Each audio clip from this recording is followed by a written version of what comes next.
বাংলাদেশ রাষ্ট্রটাকে গত 16 বছর কারা বেচে দিছে?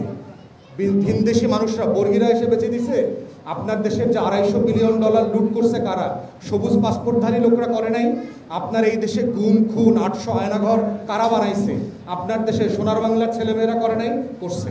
অতএব নিজের লোক হইলে সব ভালো মানুষ, বাইরে থেকে আসলে ভালো না।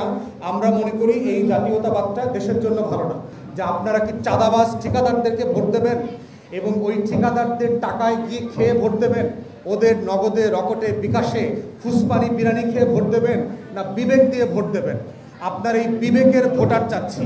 শুধু 18 বছর বয়সী তালিকার 12.5 কোটি ভোটার দিয়ে জনগণ পরিবর্তন পাবে না যদি না বিবেক দিয়ে আপনারা ভোট না দেন।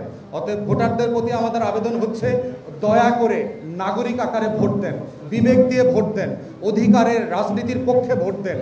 কে আপনার গত 16 বছর, 17 বছর, আপনার 20 বছরের জীবনে আপনার পাশে ছিল, যাকে দিয়ে আপনার লাভ হবে? কিন্তু আপনারা যদি ঠিকাদারকে ভোট দেন, নগদে একদিন খাবেন, 5 বছর ধরে বঞ্চিত হবেন। আপনারা যদি চাঁদাবাজদেরকে ভোট দেন, টেম্পো স্ট্যান্ড, হাট ঘাট, মাঠ, ইজারা, বালুমহল, জলমহল দখল করে ফেলছে এই গুন্ডা, ক্রিমিনাল রংপুর মেডিকেলের সিন্ডিকেট থেকে যদি ভোট দেন, এই সিন্ডিকেট দিয়ে আপনি রংপুর মেডিকেলে ট্রিটমেন্ট পাবেন না, সেবা পাবেন না। অতএব আমরা সরকারি প্রতিষ্ঠানগুলোতে রাজনীতি মুক্ত প্রতিষ্ঠান চাই। বিবেক দিয়ে আপনার অধিকারটা, হিস্সাটা বুঝে নেন। দয়া করে আবেগ দিয়ে একদিন নগদে খেয়ে 5 বছরের জন্য দাসত্বের শৃঙ্খলে বন্দী হবেন না।